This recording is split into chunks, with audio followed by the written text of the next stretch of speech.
Bueno, bienvenidos a todos los que van entrando también, a los que se fueron sumando. Hola, buenas tardes. Buenas, Hola, buenas tardes. buenas, Carolina Vallejo buenas. de Jujuy. Muy bien.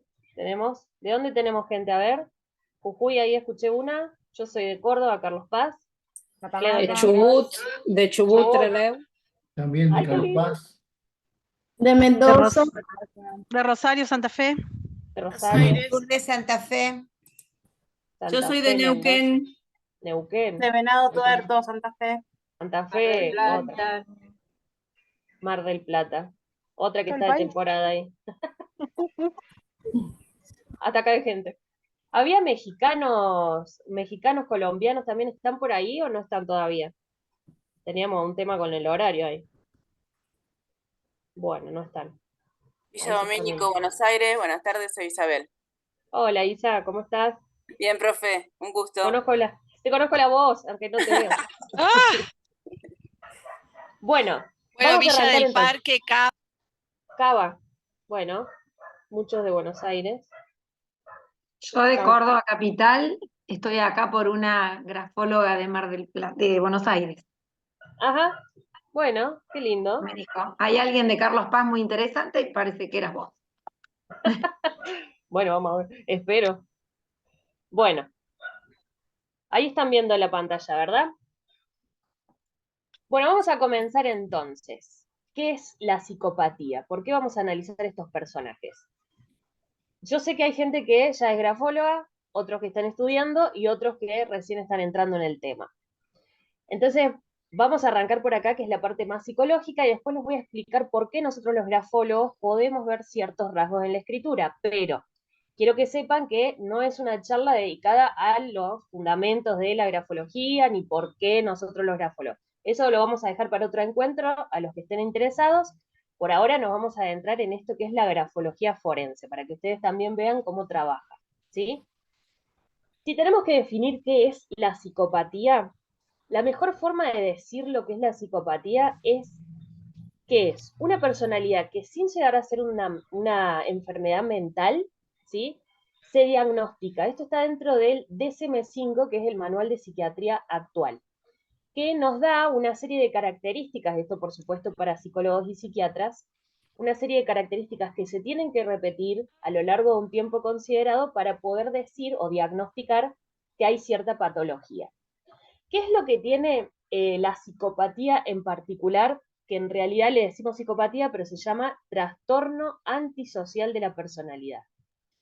Tiene varias características que comparten estas personas. Pero para entender primero el trastorno y por qué un psicópata que, por ejemplo, asesina, roba, viola o comete un delito, no va al neuropsiquiátrico como una persona que tiene problemas psiquiátricos graves como, por ejemplo, una esquizofrenia, y por qué sí va a la cárcel, es entender dos puntos principales de este trastorno. El primero es que estas personas tienen un juicio de realidad, lo mantienen. ¿Qué quiere decir el juicio de realidad?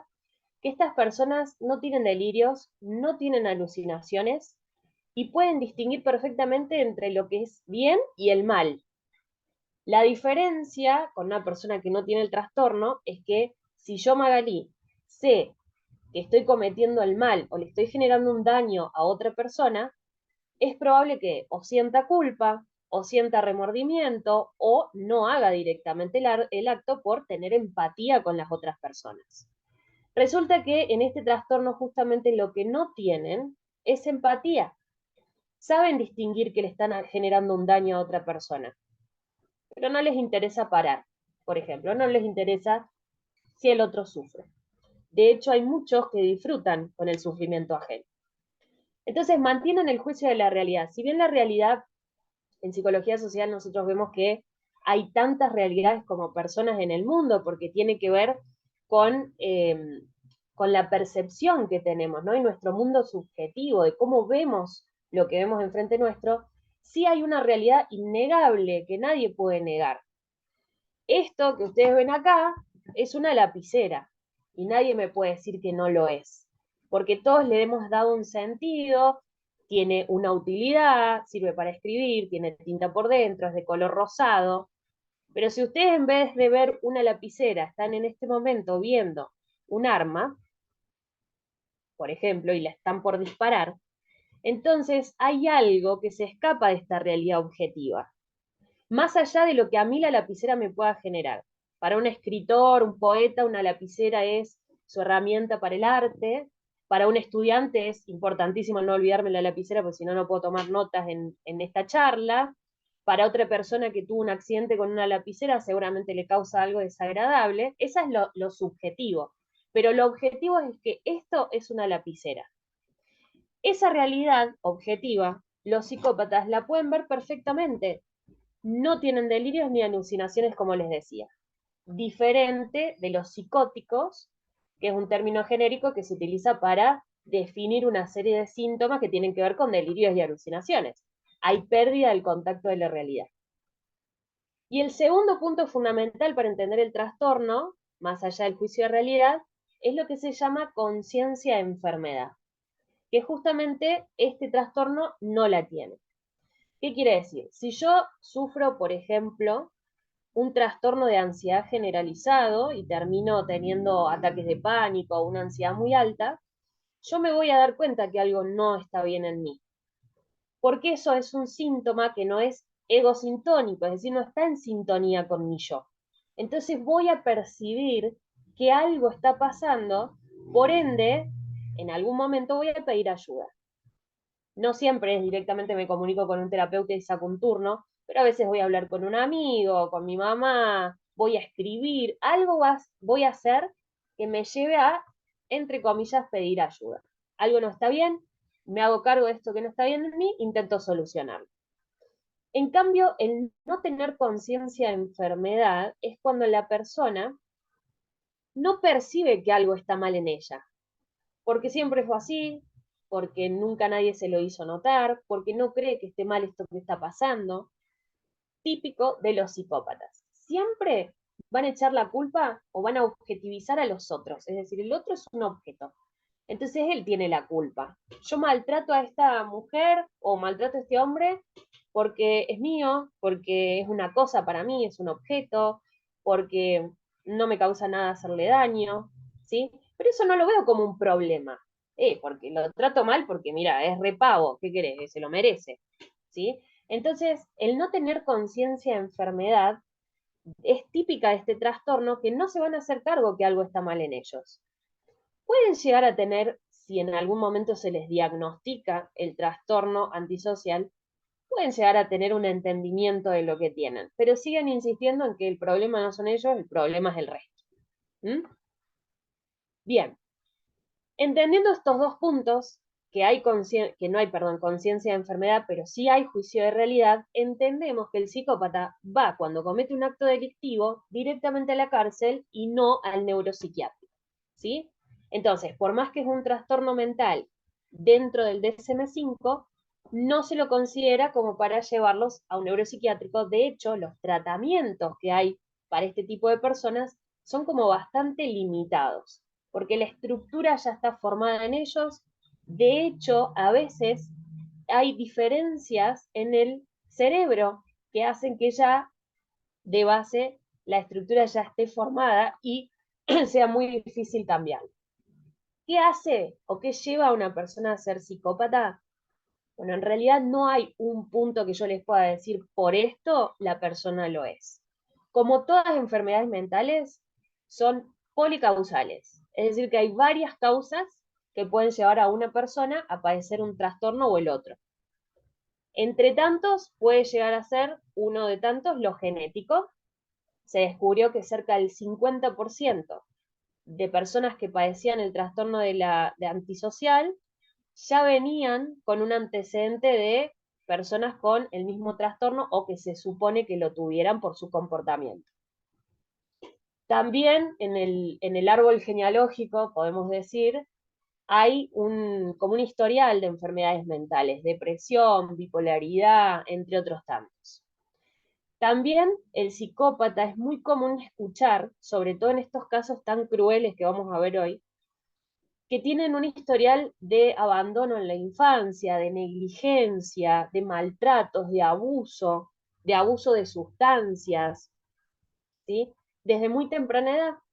Y esto hace que su estructura psicológica ya vaya creciendo mal. Entonces es como un árbol que empieza a crecer torcido. Cuando llega a ser adulto, cuando llega a tener muchos años, va a ser muy difícil volverlo a su lugar, ¿no? Entonces a estas personas pasa lo mismo. La mayoría tiene un historial de abusos.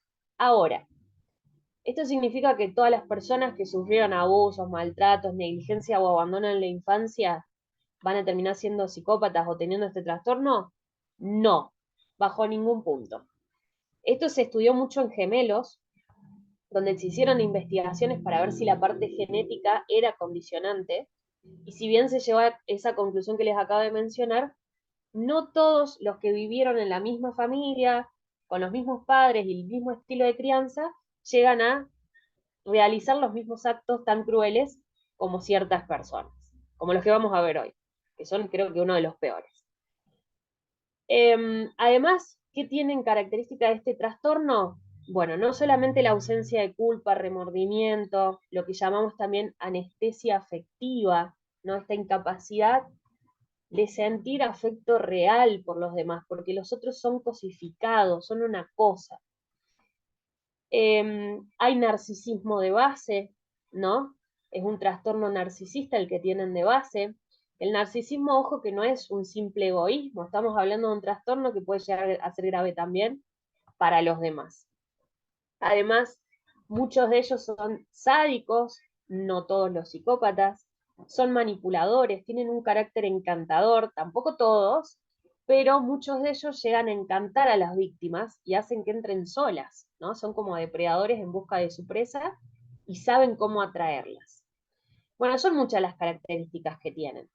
Tal vez mientras las iba contando, alguno de ustedes iba imaginando o pensando en alguien, y es que se dice que 1 de cada 10 personas es o tiene el trastorno antisocial de la personalidad. Así que nosotros somos casi 50, no sé, fíjense ustedes, pero seguramente entre nosotros habrá alguno que quizás ni, obviamente, tal vez ni lo sabe que lo es. De hecho, no todos los psicópatas terminan haciendo actos delictivos. Tal vez tienen que luchar contra sus pensamientos. Hay lo que se llama psicópata adaptado, que es aquel que logró adaptarse a la sociedad, teniendo un trabajo estable, una familia, hijos, ¿sí? Una vida, entre comillas, normal o esperable para la edad, y otros que realmente no logran sostener ninguna pareja, no logran sostener los trabajos, o no tienen visión a futuro, entran en las drogas, comportamientos de alto riesgo.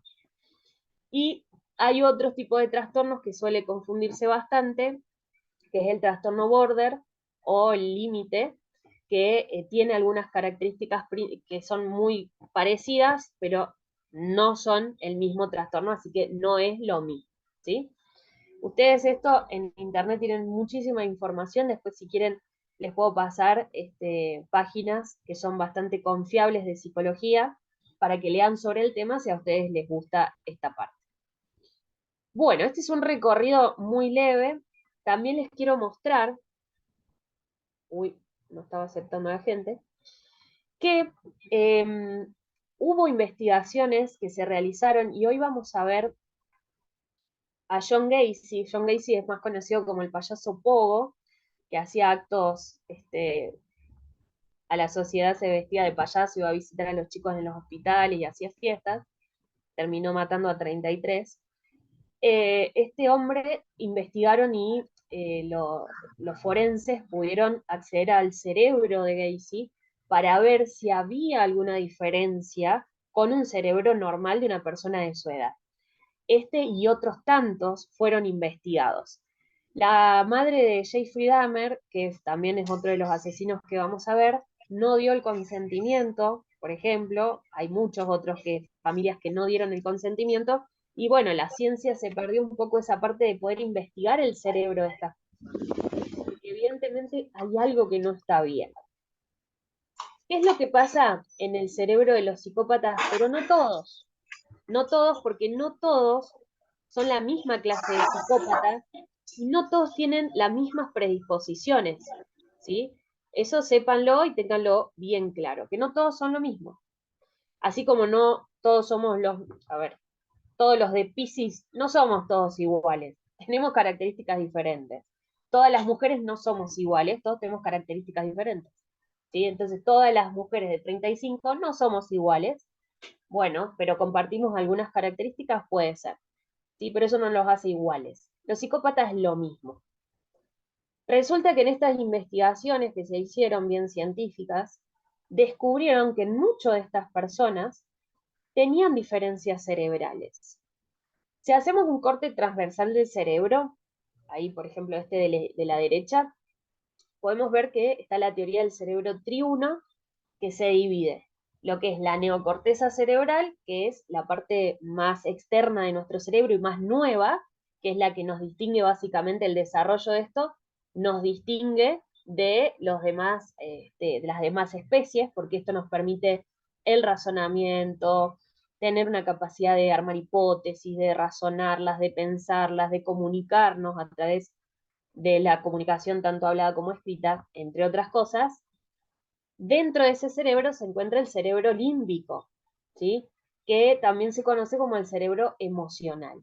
Nuestro sistema límbico del cerebro, que compartimos con animales también, porque los animales también tienen emociones y también las traen con ellos biológicamente como nosotros, dentro de ese sistema está la amígdala cerebral. Resulta que esta amígdala cerebral, que ahí está marcada con rojo, estamos viendo en la de la derecha, ¿no? Es más grande en los psicópatas, por lo que hay ciertas emociones como la ira que suelen despertarse más tempranamente que en otros tipos de personas. Y hay menos conexiones neuronales. Entonces los vuelve más impulsivos. Una de las características también que tienen sobre todo los sociópatas. También se descubrió, vamos al lado a la imagen de la izquierda, que el lóbulo frontal del cerebro, que nos distingue que está en crecimiento hasta los 20 y pico, ¿sí? En los psicópatas está más reducido o menos desarrollado, lo que hace que tengan menos capacidad de sentir culpa, menos capacidad de medir los riesgos, ¿sí? Y menos capacidad de sentir, por ejemplo, la vergüenza. Son todas emociones secundarias y es todo este desarrollo de nuestro cerebro que tenemos en esta parte del frente, que los adolescentes todavía están en desarrollo, por eso son bastante arriesgados, por eso buscan el límite, entre otras cosas, porque no han desarrollado del todo esta parte del cerebro. También se descubrió que hay menos materia gris. Acá tenemos una resonancia de una persona con psicopatía y una persona sin el trastorno, a la derecha, en una actividad, se las midió la actividad mientras estaba como algo emocional, haciendo algo emocional, se midieron y pueden observar que el de la derecha tiene como otras partes despiertas y con luz y más materia gris al costado, ¿sí? Bueno, esto no somos médicos y no lo sabemos entender, pero sí les cuento que esto pasa, que en el cerebro de algunos psicópatas hay una base biológica, hay una base física que los hace diferentes. El investigador y el científico que descubrió esto, de hecho, lo descubrió en su propio cerebro. Es decir, que él se dio cuenta que tenía una base para ser psicópata, pero no lo es, bueno, no sé, por lo menos no lo dijo abiertamente, pero ya se puede, y es una discusión bastante grande, porque ya desde la panza de la mamá se puede ver si esto está o no desarrollado en el infante. Ahora, no solamente esto va a hacer que una persona sea psicópata, tiene que haber otras, otras cuestiones ambientales que hagan que se despierte esto de la falta de empatía, la falta de culpa, la falta de remordimiento para que terminen haciendo actos que los lleve al trastorno. Así que cuidado, porque tampoco porque tengan esto en el cerebro van a terminar siéndolos. Y otras personas, bueno, el cerebro de John Gacy no tenía nada diferente, pero sí tenía un historial de violencia con respecto a su padre que lo mataba a golpes, lo denigraba, ¿sí? Era un abuso infantil muy grande, que terminó dañando, y esa es la forma que entendió de afecto, cariño y comunicación, por ejemplo, John Gacy. Bueno, ¿alguna pregunta hasta acá antes que pasemos a los personajes? Recién veía que alguien había levantado la manito. Ahí está, Carolina. ¿Querés preguntar algo? Sí, buenas noches a todos. Hola. Me llamó la atención cómo últimamente hay dibujos, estoy hablando de películas de Disney, de Pixar y todo eso, por ejemplo Toy Story. En una de las películas que no recuerdo cuál de todas ellas es, en donde este niño disfruta de alguna manera, entre comillas, destrozando, rompiendo, destruyendo todos los que son eh, los juguetes. Ujú. Sí, Ese nivel de sadismo y esa sensación después de placer que siente y de reírse y después de negar absolutamente todo ante la hermana que trata de hablar con la madre y decir las cosas que hace con sus muñecas, con sus juguetes, de cambiarle la parte, de romperle, de destrozar el cuerpo y cambiar las formas. Yo noto eso, ¿no? Como hay cada vez más dibujos animados o películas animadas que tratan este tema y que muchas veces los que no estamos dentro de este tema eh, mm, pasa totalmente desapercibido, ¿no? Toy Story 1, bueno, muchas gracias. Y eso me llama la atención. sí. Lo que hace Toy Story en uno, no sé, para los que la vieron, es un nene que disfruta mucho rompiendo juguetes. De hecho, se le ve esa risa hasta sádica, ¿no? Lo que hace es mostrarnos una realidad. Estos niños sí existen. A ver, hay un caso registrado de la primer niña, que podríamos decir tenía 9 años, todo fue registrado, sus consultas psiquiátricas, porque los papás adoptivos notaron que tenía un comportamiento que no era adaptado, ¿no? Que es típico del psicópata. Un comportamiento desadaptado es algo que me van a escuchar decir mucho cuando veamos la parte escritural. Lo que pasaba con esta niña Beth, que tienen el documental en YouTube si quieren, eh, ella, por ejemplo, empezó así, ¿no? Le hacía daño a su hermanito, rompía los juguetes, lastimaba a los animales, le clavaba alfileres, mataba pajaritos. Todo ese Sí. comportamiento sádico es por donde los niños empiezan. No se diagnostica a un niño con psicopatía tan temprano como a ella, cuando no había ninguna duda, se ve. Se los espera un poco más hacia la adolescencia, pero ya se empieza a ver ese comportamiento. Y lo que hizo Disney fue de alguna manera mostrarnos que eso existe, ¿sí? Y que mientras más dejemos pasar y mientras menos límites se le ponga al niño, con amor, siempre, y menos ayuda profesional busquen este tipo de padres que notan estos comportamientos de los niños, puede terminar siendo algo grave, ¿sí? Pero bueno, no siempre los padres ni están preparados ni se dan cuenta a tiempo, así que tampoco vamos a juzgar a los padres.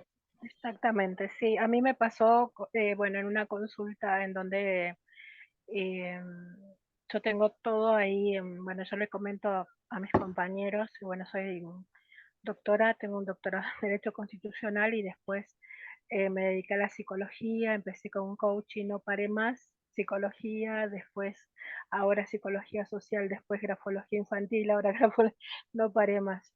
Y Oh. tengo un consultorio en donde cada cosa, bueno, tengo pequeñísimas cosas ahí como para prepararme un cafecito y yo notaba que el niño siempre se dirigía para el lado de los que serían las cucharitas y él se daba maña como para agarrar los juguetes y romperlos, cortarles la cabeza o cortarles la mano o causarle algún daño, entre comillas, al juguete y después decía, mira mamá, mira, mira, y la madre, claro, sorprendida, no entendía absolutamente nada. Después, obviamente, tuve que hablar con los padres y ya diagnosticar otro tipo de tratamiento, algo mucho más importante para que se pueda cambiar el curso de este diagnóstico, ¿no?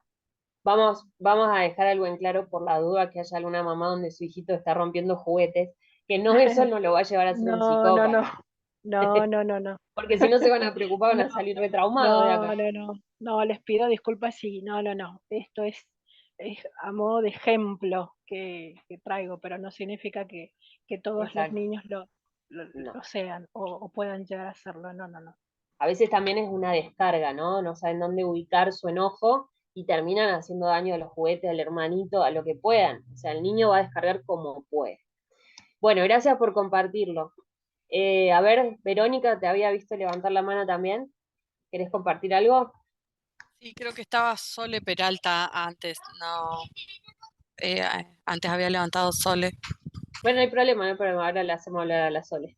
Ah, bueno, yo no sé, como entré un poquito más tarde, no sé si yo es la primera vez, yo que te veo a través de la pantalla y demás, y quería que no sé si ya lo comentaste o hiciste tu presentación, porque yo entré unos minutitos más tarde, este, eh, para entrar como más en tema, digamos, y saber quién sos, digamos. Bueno, sí, me ¿Cuál? presenté. Ah, Hola, ok, ok. hola, soy Magalí, soy perito grafóloga. Nada, después podés ver la primera parte esta que te perdiste, está grabada, está siendo grabada, así que después la podés buscar en el canal de YouTube y ves esa partecita que también estuvimos hablando de algo interesante al principio, ¿sí? Así no perdemos mucho tiempo en eso. Ok, buenísimo, gracias, gracias. No, por favor. Bueno, Zuleika, ¿querés decir algo? Me van apareciendo. Hola, sí, una pregunta. Con el tema de la venganza, ¿son vengativos, no son vengativos? ¿Qué es lo que pasa? Buena pregunta. Sí, suelen ser vengativos. Más que nada por una cuestión de que hieren su hombría o esto de mi ego, ¿no? Si les causaron algún daño, como hay de fondo algo narcisista, no quieren ser menos. Entonces suelen ser vengativos, saben dónde herir. La mayoría de los psicópatas son bastante inteligentes para darse cuenta dónde herir y dónde causar mayor daño. Entonces suelen hacerlo. ¿Sí? Suele ser una de sus características también. Sole, Muchísimas gracias. de nada. Hola, hola Maga, ¿cómo estás? Hola, Sole. Yo te quería preguntar, estoy bien. Quería preguntar respecto a esto cuando hablas de porcentaje de 1 de cada 10 personas y nombraste a esta chica Beth, siempre más se ve en los casos más hombres que mujeres. ¿Hay alguna razón por la cual, alguna teoría por la cual esto se da este fenómeno? Que sea más en hombres que en mujeres. Sí, En realidad, por lo menos es lo que estamos viendo. Vos me decís 1 de cada 10. Ahora vamos a ver, bueno, vos sabés sí, yo elegí que lo que 4 hemos hombres. visto, ¿no? Claro, justo 4 hombres. Pero bueno, creo que en números son muy pocas las mujeres asesinas seriales, Sí, o no menor hay cantidad. muchas asesinas seriales, es verdad, pero no significa que no haya mujeres psicópatas, ¿no? Habría que ponerse a investigar un poquito más desde lo social, desde la sociología, qué es lo que pasa, que por qué. De todas maneras, por ejemplo, hay más asesinos en serie, en uno de los lugares donde más hay es en Estados Unidos. Por eso siempre escuchamos que entró a matar a la escuela, mató tanto, que el asesino en serie, que el violador. Y es como que de esta parte del mundo nos cuesta un poco más escuchar ese tipo de asesinatos, ¿no? Hay cosas que se dan socialmente que permiten que una sociedad sea mayor, por ejemplo, el grado de violencia de género, otra que sea los asesinatos en serie, otro que sea, en Argentina, por ejemplo, estamos en uno de los primeros países del mundo con violencia de género, en el mundo, sacando la inflación, que somos los primeros ahora, pero en el tema de a nivel mundial, somos uno de los. Entonces, hay algo social que hace que se dé más en un sector que en otro. Podríamos empezar a investigar por qué sean más los asesinos en serie en hombres que en mujeres. Te la debo, Sole, una buena pregunta para la próxima. En el próximo lo vemos. Dale, Bueno, gracias. sí, también tiene que ver con una cuestión de género. Ahí lo está diciendo Darío. Eh, hay cosas que las mujeres no nos permitimos por una cuestión de crianza, hay cosas que en nuestra moral como mujer nos han inculcado que no nos permitiríamos, pero no significa que no haya mujeres psicópatas. De hecho, acá en Córdoba, hace muy poco, bueno, la Gilla Murano, ¿se acuerdan? Esa señora mayor que mató a las amigas por dinero. o acá en Córdoba tenemos La asesina de los bebés, que todavía no está muy esclarecido el tema, pero escucharla hablar a la chica, ya las sonrisitas que hace, el nivel, todo esto de lenguaje no verbal, es impresionante cómo la delata. Pero bueno, vamos a dejarlo ahí. La próxima te la debo a esa sola y podemos entrarnos en la parte más social. Está bueno el tema. Bueno, vamos a seguir para no cortar demasiado. Si hay alguna duda, después en un ratito les pregunto. Vamos con el primero de nuestros personajes. Seguramente lo habrán escuchado hablar en el último tiempo, si bien Jeffrey Dahmer es conocido hace muchísimo tiempo porque causó realmente terror en la sociedad, y en los que conocen de la parte forense y los crímenes y están metidos en el tema, están todos los libros, ¿no? Jeffrey Dahmer era un joven que desde bastante joven, desde sus 18, comienza a tener comportamientos obviamente desadaptados y comete su primer asesinato.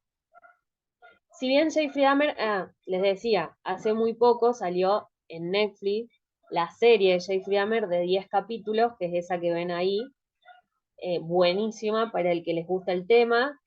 Ahora, no es sangrienta, no es como podría haber sido por el caso de Jeffrey Dahmer, así que la pueden ver tranquilos si son medio sensibles, pero se las recomiendo si les gusta el tema. Sobre todo esto de la psicología humana, ¿no? Hasta dónde es capaz el ser humano de llegar. Bueno, Jeffrey se lo conoce como el carnicero de Milwaukee. Le dicen el carnicero porque fue condenado, bueno, primero, fue condenado por 16 cadenas perpetuas, en realidad por 15 al principio, un año después le dan una cadena perpetua más. Dentro de la cárcel, a sus 33 años, muere a mano de un preso, casualmente de la misma manera en que asesinó por primera vez, de un golpe en la cabeza, y bueno, fue condenado, imagínense, 17 cadenas perpetuas, por 17 asesinatos, perdón, 16 cadenas perpetuas. Todos fueron varones, jóvenes. Él era homosexual, buscaba asesinar a estos chicos, los drogaba. Él era un gran apasionado de lo que es la disección de cadáveres de animales. Su papá le enseñó eso.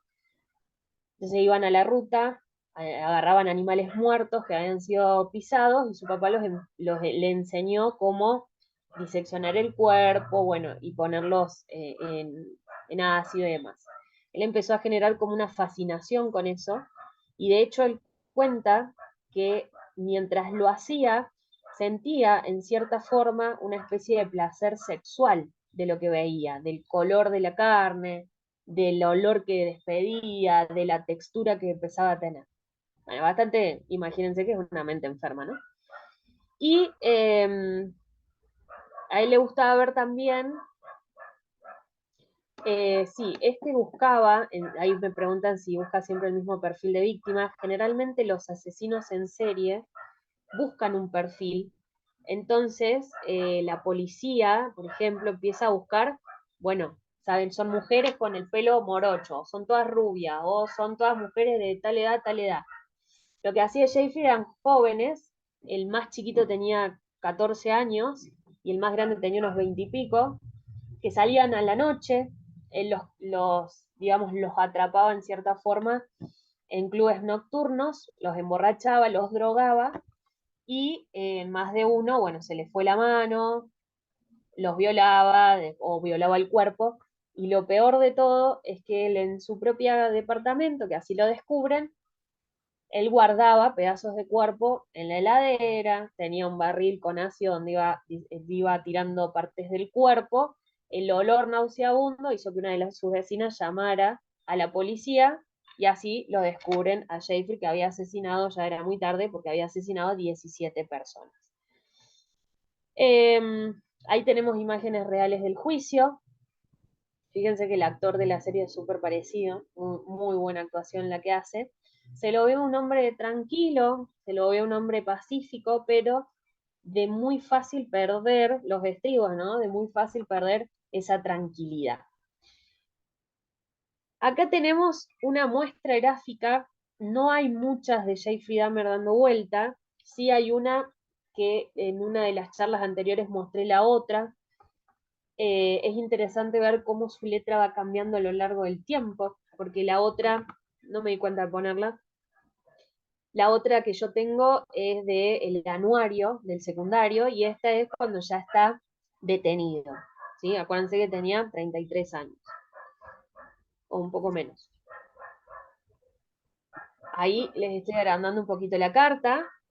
Sin saber mucho de grafología, ya nos damos cuenta que es una escritura que tiene mucho y nos da mucho para hablar.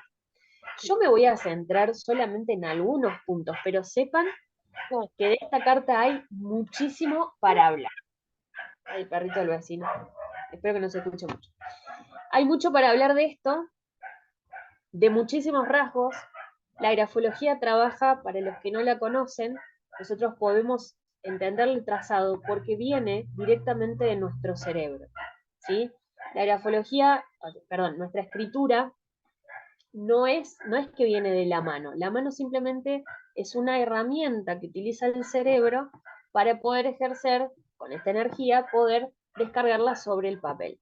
Si la mano funciona bien, no tiene por qué entorpecer la información que viene directamente de nuestro cerebro, ¿sí? El cerebro tiene muchas áreas implicadas en el manejo de la lapicera y esto de la escritura. Va pasando también la información por el sistema límbico, registrando las emociones al momento de escribir. Bueno, es toda una combinación de cosas que no vamos a meternos mucho por ahí hoy, y que permite ir registrando ciertas características de la persona en el papel. Lejísimos estamos los grafólogos de analizar a ojo esto de que, ay, decime algo de mi letra. Un grafólogo experimentado sí puede tomar ciertas características por experiencia, razonarlas un poco y decirte algo de tu letra. Pero detrás de esto hay mucho análisis. Tenemos una forma de hacerlo científico, por más que hoy en día la grafo no es reconocida como ciencia, lamentablemente, pero sí tenemos un método científico. Y esto, por supuesto, que va evolucionando año a año con nuevos aportes, ¿sí? Entonces, nosotros, ¿qué hacemos los grafólogos? Cuantificamos los rasgos, analizamos aquellos rasgos que son predominantes, sin dejar de lado, por supuesto, aquellos que no fueron predominantes, pero que aparecieron de igual manera. Entonces nosotros vamos al predominio de los rasgos. Si yo quiero decir que una persona es violenta, no la voy a decir solo por uno o dos rasgos, la voy a decir por la combinación de rasgos predominantes en el escrito, ¿sí? Tampoco podría llegar a demasiadas conclusiones solo con un escrito. Ahí viene la importancia de analizar los escritos en el tiempo, varios momentos, como para ver cuál es el hilo conductor, qué pudo haber sido una palabra estímulo en el momento o algo que se repite escrito tras escrito.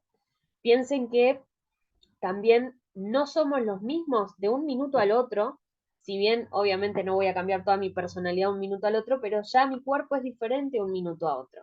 Células que murieron, otras que nacieron. Entonces la escritura no es todo el tiempo igual y lo habrán notado, ¿no? Incluso cuando firman, no siempre les sale exactamente igual la firma. No somos robots ni máquinas. Así que eso también estamos influidos por no solamente el ambiente, la temperatura corporal y ambiental, sino por las emociones y por lo que estamos atravesando en el momento. Pero sí hay rasgos que llamamos de carácter que se mantienen de un escrito al otro o van siendo más progresivos, que es lo que pasó con Jeffrey Dahmer. Ahí ya estaban empezando a tirar trazos iniciales largos y en diagonal, que recuerdan a la escritura de Ted Bundy. Sí, bueno, Ted creo que es el number one en cuanto a trazos iniciales en diagonal ascendente, porque realmente es una locura lo que es esa carta. La vimos en otro, por eso no la traje de vuelta. Acá les marco algunos. Por ejemplo, miren lo que son esas barras de T. Tenemos una en time, tenemos allá arriba en talk, to, at, ¿sí? ¿Qué características tienen las barras de T de Jeffrey Dahmer? Son largas, son aceradas. Aceradas quiere decir que están en punta y casi sin tinta. Y en el inicio de la barra, la mayoría tienen lo que se llama arpono gancho, que es una especie de ganchito que se genera en ese trazo inicial. Y además tiene otra cosa interesante, que es que al ser tan larga, tiende como, miren esa palabra, por ejemplo, talk, ¿no? Como parece que la barra que atraviesa la T vaya a lastimar a la letra de al lado, ¿sí? Después tenemos ahí, por ejemplo, en time, directamente está atravesando el punto de la I. Eso habla de un comportamiento bastante agresivo, un comportamiento de una persona que se impone, y el largo de la barra nos habla también de un comportamiento de poco control de los impulsos. Esto, ¿a qué lo podemos sumar para hablar que hay poco control de los impulsos, o sea, impulsividad, que hay imposición sobre el resto? Por ejemplo, en dos cosas importantes. Una es la escritura, que se vuelve totalmente dextrógira. Dextrógira quiere decir hacia la derecha.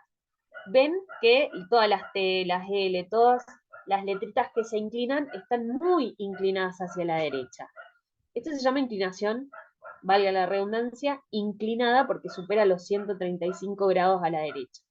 En grafología medimos, en grafología cuantificamos, en grafología utilizamos grillas milimetradas, analizamos todo, nada es a ojo, o muy poco es a ojo, ¿sí? Se los cuento sobre todo para los que no saben cómo trabaja el grafólogo. Nosotros medimos el ángulo de inclinación, tenemos parámetros para definir, bueno, qué tipo de inclinación tiene y qué significa, unido siempre, siempre a otros signos gráficos. Porque acá nada se analiza por separado. Acá es la sumatoria de todo. Nada se analiza por separado. Si ustedes tienen la barra de la T así, no significa que sean violentos, no significa que sean agresivos, no significa que tengan poco control de los impulsos. Tal vez tienen una lengua muy filosa, eso puede ser. Pero hay que ver el conjunto escritural en el que está. No es lo mismo un ambiente positivo de un ambiente negativo.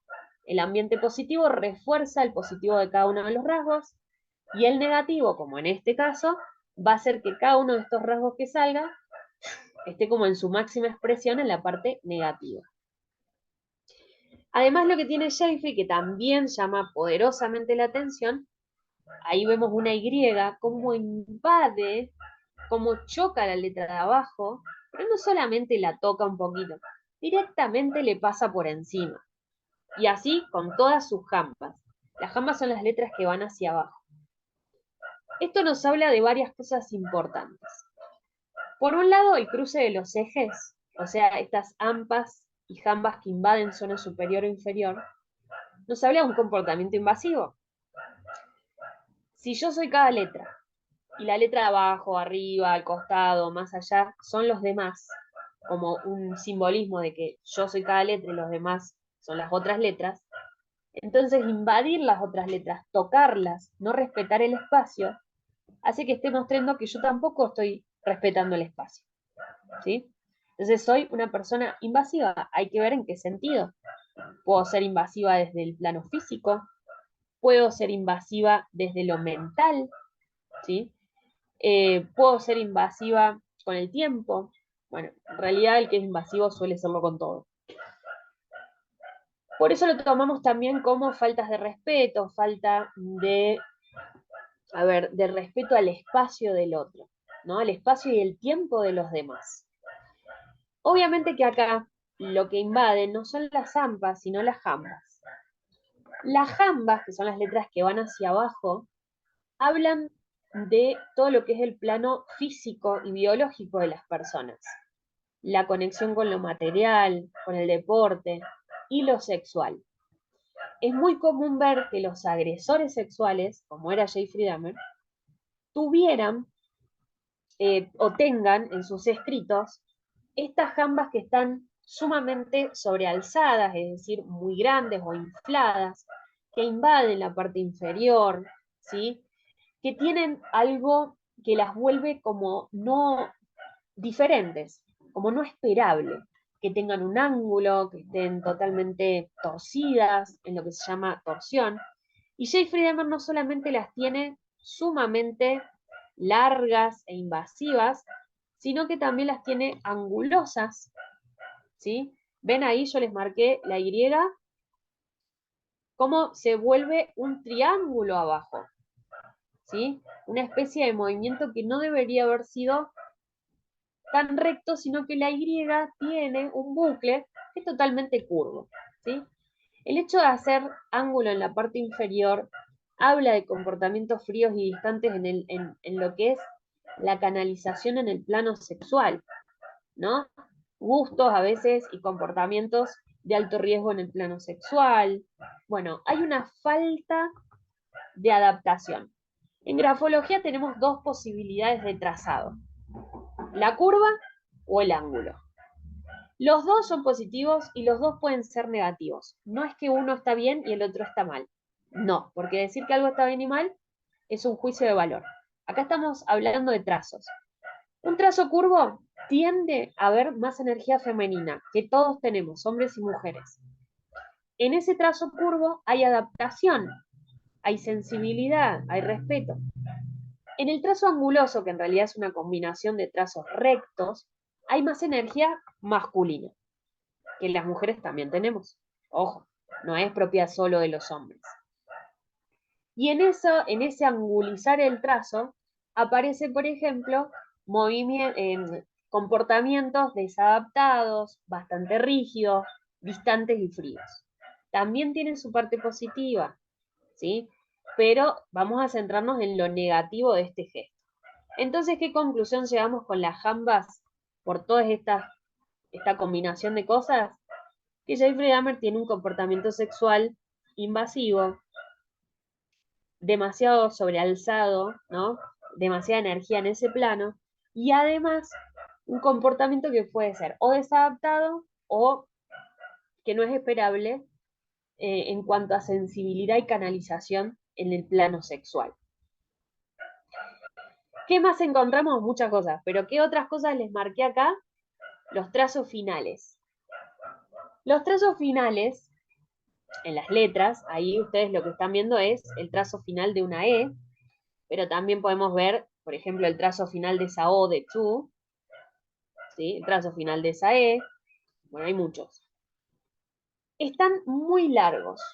Esto también se mide, se mide y además se compara con el ancho del mismo óvalo, ¿no? O de un óvalo cercano. No vamos a entrar en cuentas. Pero al ser largo, proyectado, nos está hablando también otra vez, ven que una cosa se repite con la otra, de un comportamiento con poco control de impulsos, ¿no? Esta persona lo que tiene es que le cuesta mucho frenar el impulso cuando viene. El impulso viene bien de adentro, ¿no? Hay personas que desarrollan una capacidad de controlar esos impulsos que después también les trae su problema. Y otros que son como demasiado viscerales. Entonces lo que falla es ese control. Bueno, esto nos viene a decir la escritura de Jeffrey Dahmer, que van a ver que se repiten los otros personajes también. Tenía una forma bastante violenta de asesinar. Hay otros asesinos que su escritura es mucho más curva, más cuidada, más pensada, y su forma de asesinato incluso era diferente, ¿sí? Entonces, también se relaciona mucho lo que vemos de su personalidad con su modus operandi y su forma de asesinar, obviamente, porque no todos los psicópatas son iguales, no todos los asesinos en serie son iguales tampoco. Y después, bueno, tenemos un montón de otras cuestiones para analizar, por ejemplo, la reducción de los óvalos. Los óvalos están en la zona media, son esos circulitos como la A, la O, la D, están todos disminuidos. Y esos óvalos hablan de la comunicación, el afecto, ¿no? El sentir por alguien, la sensibilidad. Bueno, obviamente está muy disminuido en este tipo de personajes, están reducidos, están chiquititos, lo que nos habla que no hay esa capacidad. Bien, ¿preguntas hasta acá? Sí, solo hombres, Isabel. No agredió a ninguna mujer. Y Jeffrey Dahmer no tenía, no tiene un historial de abusos en la infancia, de padres que lo maltrataran, pero sí una madre que tenía bastantes problemas psicológicos, había bastante como distancia afectiva con sus hijos, ¿no? Y lo que hizo Jeffrey Dahmer fue como, en cierta forma, sentir un abandono de los padres. Ese abandono puede ser real o puede no ser real, pero haber sido vivido como tal. Se internalizó y así empezó a crecer su falta de amor, ¿sí? Y eso lo llevó a cuestiones ambientales y cuestiones que pueden ser biológicas y demás, lo llevó a cometer tales actos. Pero es uno de los pocos que no tiene un historial fuerte de violencia en la infancia. Dijiste hijos, dice, los hermanos tenían alguna patología. No se conoce, no, tenía un hermano varón, pero no se habló de que haya tenido algún trastorno. El papá sí salió el papá salió a dar varias entrevistas. No sé si está vivo todavía, creo que sí. O sea, muy. Bueno, no importa. Su papá habló mucho de la historia de él. Y Jeffrey Dahmer tiene también un documental que lo pueden ver creo que está en Netflix también dentro de unas cintas de muchos asesinos. Él también dio y explicó cómo mató sin problema. Solamente hablamos de asesinos o pueden ser ladrones que se ensañan con una familia. Y lo que pasa es que el ladrón, siempre hay que ver el por qué roba. Yo no creo que haya justificaciones para robar, pero no es lo mismo aquel desesperado que roba para consumir, porque no tiene otra forma, que aquel que roba por gusto, que aquel que roba porque su familia le enseñó que ese es su trabajo. Entonces hay que ver un poquito más en profundidad. Ahora, no estoy justificando, pero si yo crecí en una de esas familias donde mi papá salían a trabajar de chorros y yo crecí viendo eso, lo voy a naturalizar, ¿no? A mí, Magalí, que yo nací en otra familia, con otra realidad, yo no podría hacerlo porque mi moral no me da y porque sentiría mucha culpa. Detrás de esos delincuentes puede haber psicópatas o puede no haber psicópatas. No todos los ladrones van a terminar siendo un psicópata o un sociópata. Hay que ver cada historia porque son diferentes. No, no es el acosador nocturno, ahora lo vamos a ver. Ese se llama Richard Ramírez. Bueno, coligamentos angulosos también algo que se va a ver repetido mucho. Los coligamentos quiere decir la forma de hacer las M y las N. Estos son los intraletras. Después están los interletra, que es la unión de una letra con la siguiente. Al hacerse angulosos, nuevamente nos habla de este comportamiento rígido, distante, firme. ¿Qué es lo que tiene la escritura de Jeffrey Dahmer, que yo la doy mucho como ejemplo cuando lo explico en clases?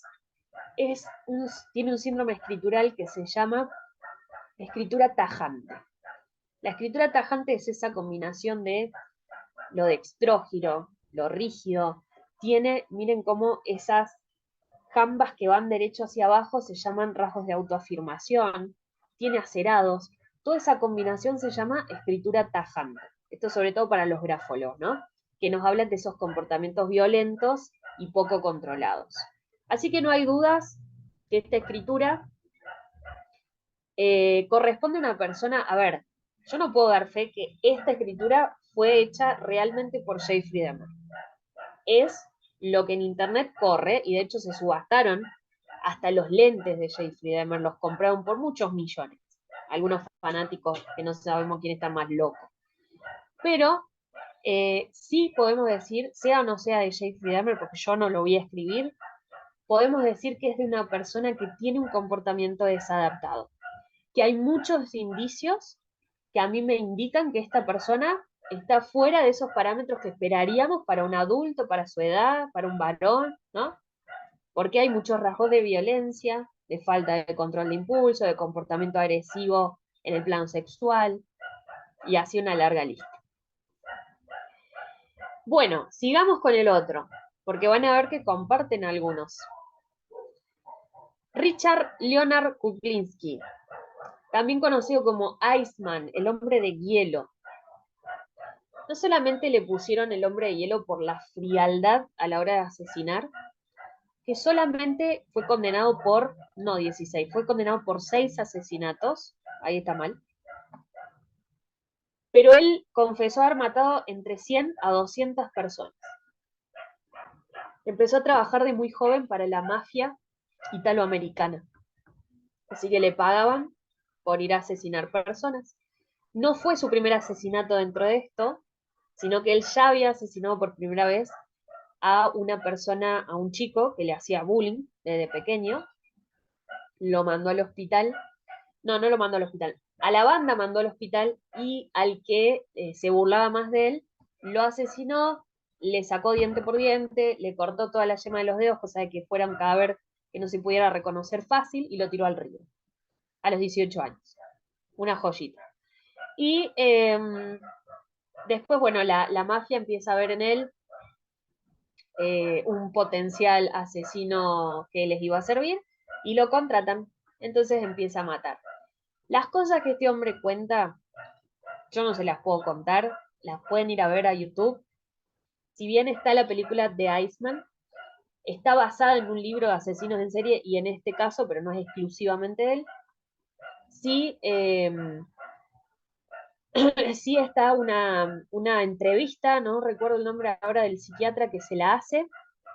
Esa entrevista está maravillosa para los rasgos faciales, con todo, cómo hace la sonrisita sádica.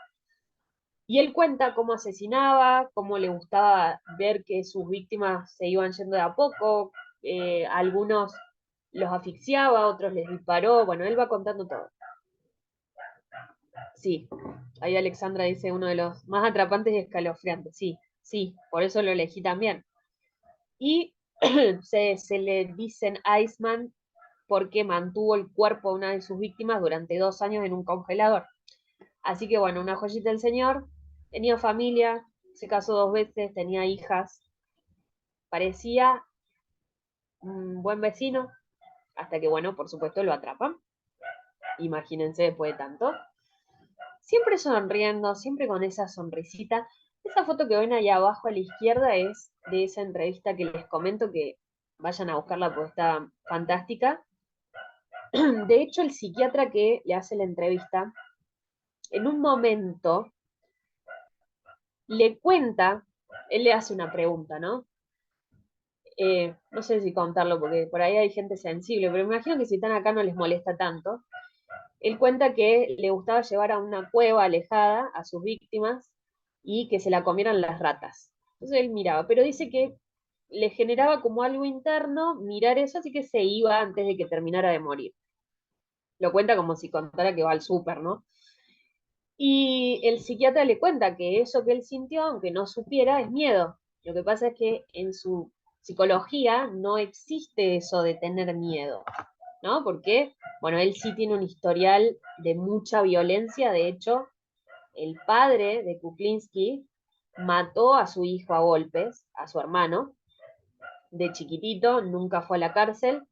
Lo tomaron como un acto de que estaba jugando y se cayó, pero Kuklinski cuenta en esta entrevista que, ¿no? que él vio que su papá lo mató a golpes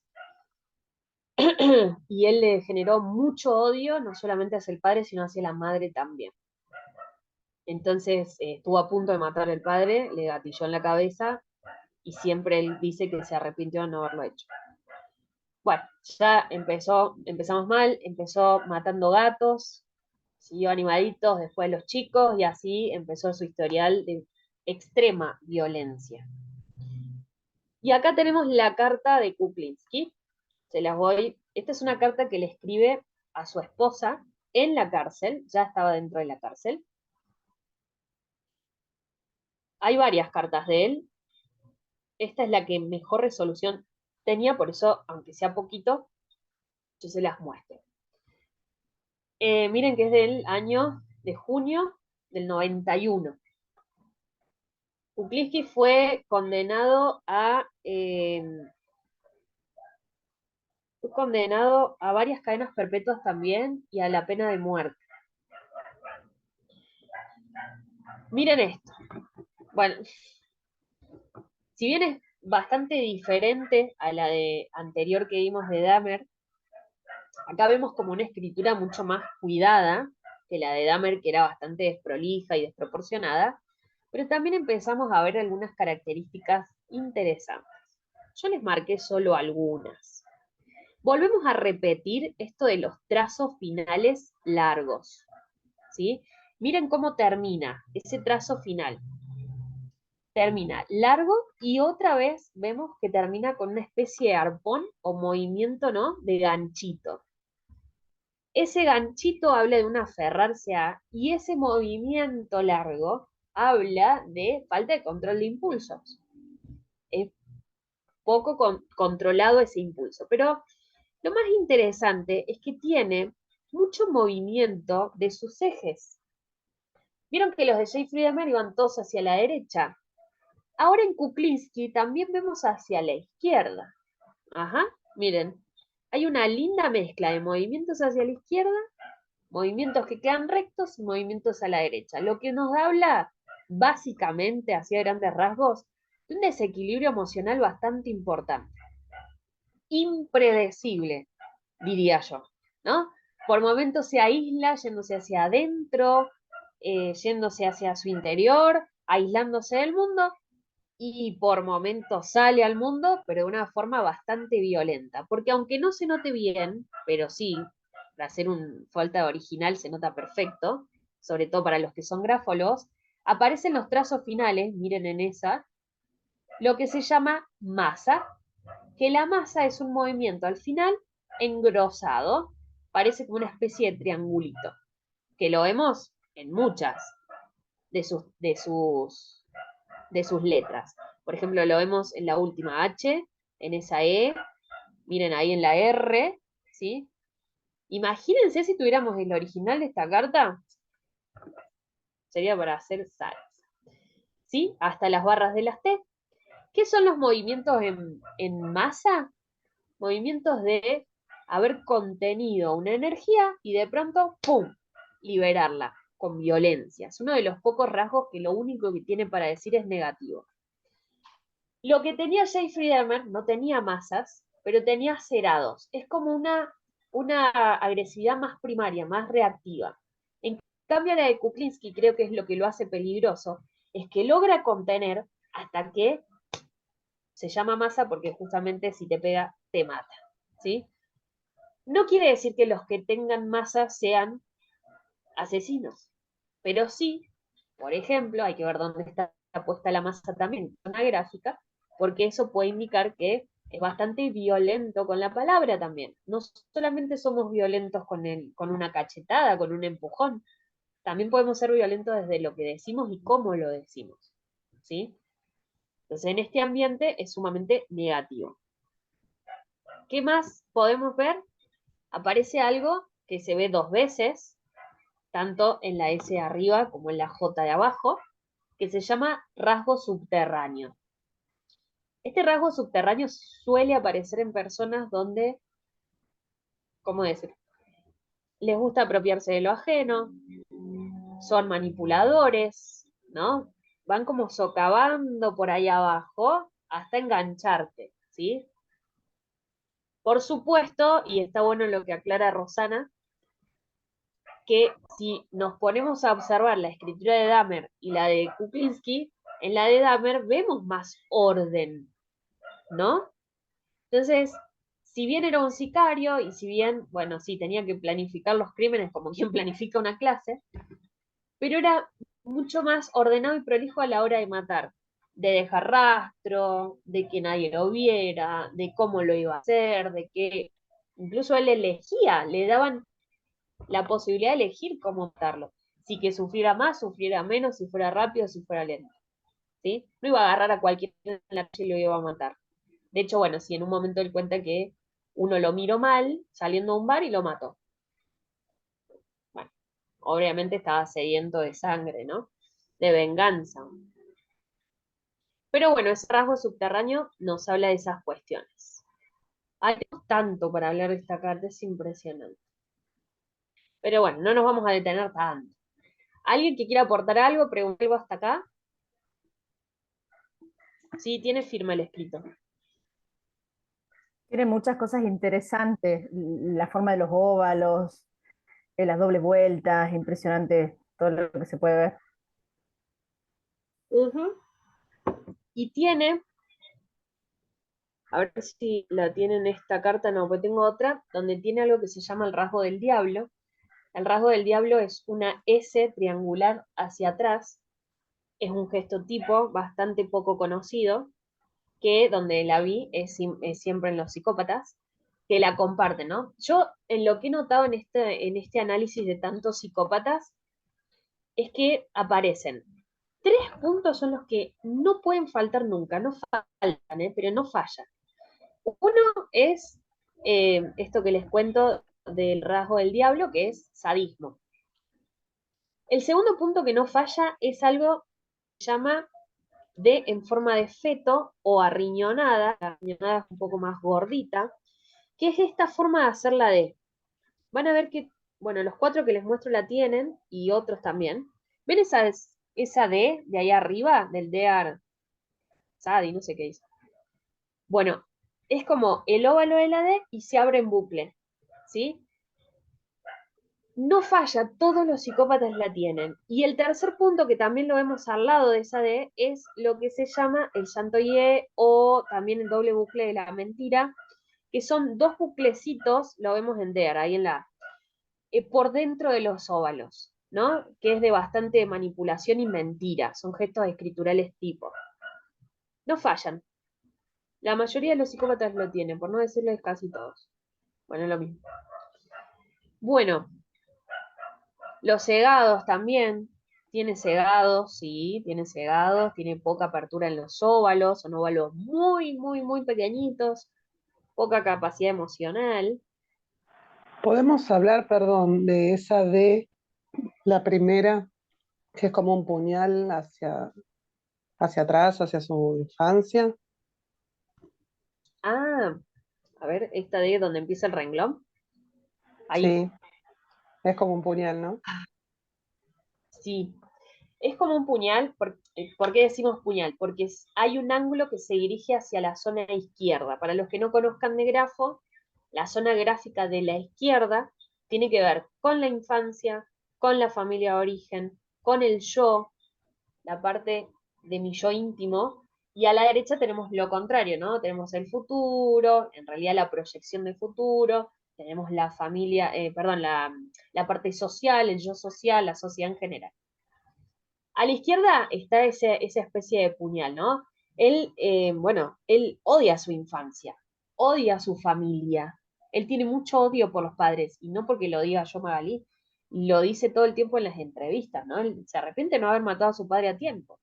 Él generó mucho, mucho odio hacia él y hacia su madre, que también era violenta, dice que le pegaba con el palo de escoba cuando algo no le gustaba, pero que haya permitido que su padre hiciera todo lo que hizo.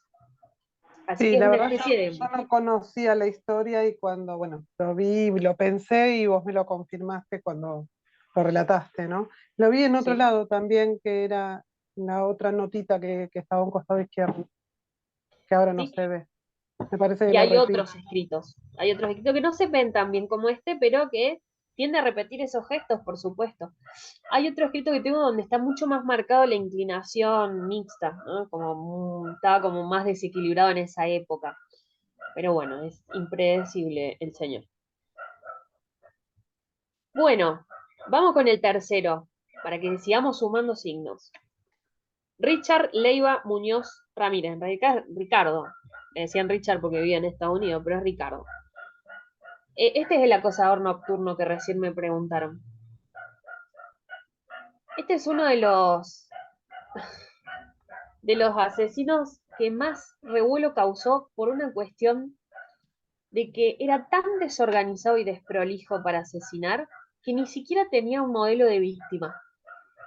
Su primera víctima fue una mujer de 79 años, quien agredió sexualmente, la mató, él la apuñalaba, metía palazo, metía un tiro, agarraba lo que tenía y mataba, o sea, no tenía, entonces fue muy difícil encontrarlo porque no tenía un modus operandi, no se sabía quién iba a ser la próxima víctima, mató hombres, mujeres, niños, ancianos, ¿sí?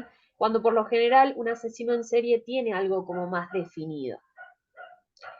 Entonces, bueno, el acosador nocturno justamente acosaba de noche. Fue acusado, miren, el señor, 14 asesinatos, 5 intentos de asesinato, quedaron vivas las víctimas, y eso lo llevó a que lo encontrara la policía con una, 9 violaciones, 2 secuestros, 2 felaciones forzadas, 5 robos, 14 allanamientos de morada, le gustaba robar, entre 1984 y 1985. Todo esto pasó en un año, cosa que algunos asesinos en serie llevan 30 años para todo esto. Fue condenado a 19 cadenas perpetuas y la pena de muerte, aunque murió de cáncer en la cárcel. Era desorganizado, era desprolijo, poco aseo personal, y digo esto porque todas las víctimas como que hacían hincapié en que tenía un aliento espantoso y que era muy, muy poco aseado. Hay un documental también que se llama Night Stalker, que es El acosador nocturno, está en Netflix también, creo, no estoy segura.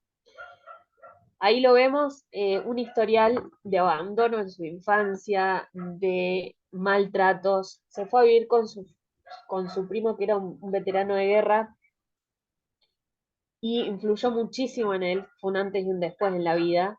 Este primo no solamente le contaba como todas las cosas de muerte que había vivido en la guerra, como disfrutándolas, sino que frente a él, cuando él tenía 10 años, mata a su mujer de un tiro en la cara. Esto lo marcó, de hecho lo disfrutó, así lo cuenta, y su primo nunca fue a la cárcel, fue un neuropsiquiátrico. Se mete en una secta satánica, él tenía adoración al diablo, ahí lo vemos que muestra la mano, por eso lo puse, mostrando un tatuaje que se había hecho, y bueno, empieza una carrera de criminal, y fue agarrado porque una de sus víctimas quedó viva, y uno de los vecinos toma la patente del auto, que era extraño, así que lo pudieron agarrar porque básicamente era desprolijo, dejaba huellas por todos lados, cigarrillos que había fumado, cosa que ningún asesino en serie hace. Pero bueno, bien sangriento también sus crímenes, maquiavélicos. De hecho, como muchos de los asesinos llegan a tener fans, club de fans, propuestas de matrimonio, y en la cárcel se casa con una mujer que era una de sus fans. Sin palabras. Acá vemos la escritura de este buen señor. A ver si la puedo agrandar. No se ve muy bien, la verdad que no tiene una gran definición la escritura, pero se deja ver bastante. Miren cómo se repite ahí la D. ¿La pueden ver ahí? En el tercer renglón que se había ido a cuarto, dice and, la D, ahí la vemos marcadita. Bueno, ¿qué vemos en la escritura de Richard? Cosas nuevas. Hablemos de algo nuevo porque la verdad que se repite. La inclinación, las barras de las T, se sigue, ya lo hablamos de esto, se repite. Pero también acá empiezan a aparecer lo que se llaman filiformes. Los filiformes, sí, yo también me imaginaba un desastre. Los filiformes son como movimientos donde se va desarmando la escritura, sobre todo en las M y en las N, decía Bells, que es como un ovillo que se va desenrollando, ¿no? Un hilo. Lo que habla de un comportamiento bastante sagaz, capacidad de escaparse, escabullirse.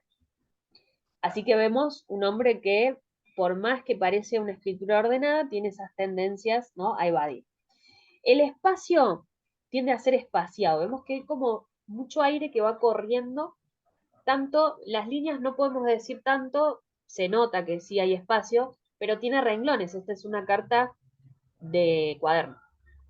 Tiene renglones. Y sí vemos mucho espacio entre las palabras, incluso por momentos hasta entre las letras. Lo que nos habla de esa capacidad de aislarse que tenía Richard, justamente no sociabilizaba demasiado, era bastante de aislarse. Y, a ver, estaba leyendo. ¿Por qué crees que esa D se repite tanto? Porque habla, investigando sobre la letra D, que les mencionaba recién, aparece mucho en las personas que tuvieron abusos en la infancia, maltratos, o un historial en la infancia bastante cruel y suele aparecer por eso, aunque tiene otras explicaciones también más positivas, como la capacidad de enseñanza, ¿no? Siempre como que lo orientamos hacia ahí hasta que empecé a ver la parte más de lo negativo. Así que creo que se debe bastante a eso. Sí, son bien sinuosas. Está absolutamente disminuida la zona media, creo que más que ninguna otra que les vaya a mostrar. Lo que habla de zona media, ¿no? Sentimiento, emoción, lo que es la parte sensible, desaparecida. Tenemos mucha hampa, mucha jamba, pero desaparecida la zona media. Nosotros en Grafo lo que tenemos que hacer siempre, más allá de ver cómo está la zona media, es compararla con las otras dos zonas, con la parte mental y con la parte biológica, o sea, cuerpo, mente y la parte emocional. Bueno, ¿cómo está en relación a las otras dos? Alguna zona compensa otra, hay una zona más disminuida que las demás. Siempre tenemos que hacer ese tipo de análisis más integrador, ¿sí? Por eso no es nada simple y por eso, bueno, por lo menos yo, evado bastante esto de, ay, decime algo de mi letra. Y me tengo que concentrar, tengo que sentarme a ver. No es tan sencillo decirte algo de tu letra. Y podemos caer, y de hecho a veces lo uso a mi favor, lo voy a confesar ante 53 personas, 50. Caemos en lo que se llama el efecto Forer, ¿no? El efecto Forer es esto de decir rasgos de personalidad o carácter que sería compatible a cualquiera de nosotros. Así que la grafólogo podemos usar eso a nuestro favor cuando queremos evadir, o, bueno, creérnosla nosotros también. Acá es un análisis profundo. Nada por encimita, nada solo porque este rasgo significa esto. Si yo no lo veo en un contexto, podemos hacer mucho daño si lo hacemos. A veces no nos queda otro. Sí, lo entiendo. Bueno, preguntas hasta acá antes de pasar al último. ¿Alguien que quiera? Sí, las barras de las T son iguales, ¿sí? ¿No? Miren lo que son las barras de las T. A ver si logro. Miren esa. ¡Ay, qué impresionante esa! Miren, ocupa casi toda la palabra. Impresionante. O sea, una imposición ante el resto, no le importa nada. La S con rasgo del diablo, ahí justo John Gacy la tiene bien marcadita y te la muestro en un ejemplo original. Sí, vuelve a tener invasión de jambas. Es cierto, se repite como los anteriores. Bueno, tiene mucho. Vamos al siguiente. John Wayne Gacy, o más conocido como el payaso Pogo. No, perdón, me río por el comentario de Caro. Me hizo renegar el Richard porque le tocó como trabajo final. Claro, no se veía un pomo, pobre Caro. Bueno, perdón. Ya está, ya se recibió, Caro. John Gacy, también otro de los personajes más interesantes para mí en este mundo de lo que es lo criminalístico y criminológico, porque Gacy va a salir, les cuento, a los que son fanáticos de esto, sale la serie este año en Netflix, también como la de Dahmer, sale la de Gacy. Era un hombre, parecía un hombre ejemplar, un hombre con familia, político, metido en la política, hacía fiestas sociales en su casa, se disfrazaba de payasito. En un momento cae preso por, sí, digamos, sería como lo que conocemos como estupro acá en Argentina, esto de involucrarse con menores que no son pequeñitos, que ya son adolescentes, pero que son menores de edad. Cae preso, por buena conducta al año y medio lo liberan, y bueno, empieza a hacer de las suyas. Él tenía una constructora, una empresa constructora, por lo que hacía que los jóvenes fueran a su casa pidiendo trabajo y los terminaba también drogando, violando y matando. Pero lo más interesante de todos, no solo que mató a 33 hombres jóvenes entre 1972 y el 78, estamos un poquito más atrás, fue condenado a cadena perpetua y a muerte, a él por inyección letal, lo matan en el 80, sino que al tener este conocimiento por la constructora que tenía, el hombre los mataba y los enterraba en su sótano. Encontraron varios cuerpos en la casa de él, enterrados en su sótano, otros que estaban alrededor de la casa en el patio y otros que, bueno, los había tirado a un río. Así que imagínense el dolor del sótano. Bueno, él vivía con la madre no vivía nunca nada. Ahí lo vemos, imágenes reales, siempre se tapaba la cara, no sé por qué. Ahí vemos imágenes reales sacando los cuerpos y cómo se vestía de payaso. Dicen, la historia cuenta, no sé, no doy fe, pero que el payaso It, el de la película, estuvo como inspirado en este personaje del payaso. También él en la cárcel se vuelve pastor, me causa gracia. En la cárcel se vuelve pastor, artista, se vendieron horribles sus imágenes, pobrecito, pero se vendieron, obviamente, por toda gente enferma alrededor de todo esto, se vendieron por varios millones, así que bueno, también andan dando vueltas sus dibujos del payaso ahí por la internet, así que los pueden ir a ver. Esta es una de las tantas cartas también que hay de John Gacy, escritas desde la cárcel, o sea que es lo más actual que se podía tener. Ahí vemos, creo que se ve bastante bien. A mí particularmente me llama la atención la buena resolución que tiene la carta. Quizás, bueno, ahora le estoy haciendo como mucho zoom, pero se ve bastante bien cuando la bajamos a la compu. Y acá tenemos un montón de cosas. Ahora, lo que sí les voy a mostrar. Ay, pensé que lo tenía acá. No, es otra carta. En otra carta se ve lo que es la S en forma del diablo. Pero acá no hay una que se vea bien, bien, bien. Bueno, se las voy a dibujar. Bueno, ahora que puedo abrir la pizarra, después cuando saque este PowerPoint, les muestro cómo es la S en forma del rasgo del diablo. ¿Qué es lo que vemos en la carta de John Gacy? Bueno, muchas cosas. Entre tanto, volvemos a repetir el tema de los trazos iniciales largos y en diagonal ascendente, ¿sí? Vienen desde abajo, desde la parte del impulso, zona inferior, ascienden de manera diagonal y son sumamente largos. Lo que nos habla de comportamientos impulsivos, lo que nos habla también de narcisismo, lo que nos habla de imposición. Quizás acá no lo vemos en la barra de la T que se impone como los anteriores casos, pero sí en esta forma de ascender de manera diagonal. Bueno, sí, tenemos algunas T que están interesantes para analizar, sobre todo en las mayúsculas, ¿no? Después también vemos lo que son esos trazos iniciales que no solamente están largos, en diagonal ascendente, y desde la zona inferior, sino que también se le suma que es un pequeño arpón, es decir, está bien aferrado a todo eso. El arpón es como un anzuelo que se engancha y no quiere soltar, ¿no? Sus creencias, sus impulsos, no los quiere soltar. Después vemos, a ver si hay algo más. No. Después vemos, a ver, miren cómo se dirige hacia la zona de abajo, ¿sí? En un movimiento de pinza, en ese U se ve.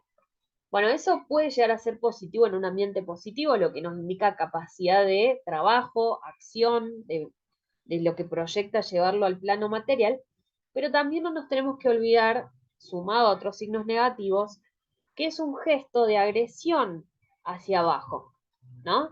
Sumémosle los trazos finales largos, por ejemplo ahí lo ven en off, miren la zona media disminuida, también tiene algunas masas y acerados también, estos trazos iniciales, acá en la E vemos una masa, por ejemplo, a ver si se las puedo, ahí arriba en there is there is always.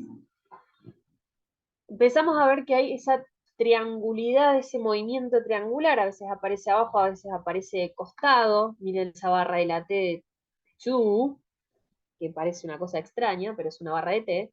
Empezamos a ver esos movimientos angulosos que nos llaman la atención y nos permiten empezar a pensar que hay movimientos de agresión también, ¿no? De lastimar. El ángulo también es un movimiento que lastima el espacio, que rompe, que destruye. Esa T en lazo, además de ser barra angulosa, tiene un lazo, o sea, la manipulación que él tenía. Creo que es uno de los más manipuladores de todos. De hecho, les hizo creer a todos que era el mejor vecino, haciendo sus fiestas, y ahí lo tenías, ¿no? Estas personalidades encantadoras que hablaba al principio. Miren la cantidad de espacio que deja acá, lo podemos apreciar mucho más porque no hay renglones. Entonces, al tener total libertad de utilizar el espacio, lo que hace Gaze es separar súper, no llega a haber cruce de ejes porque separa muchísimo.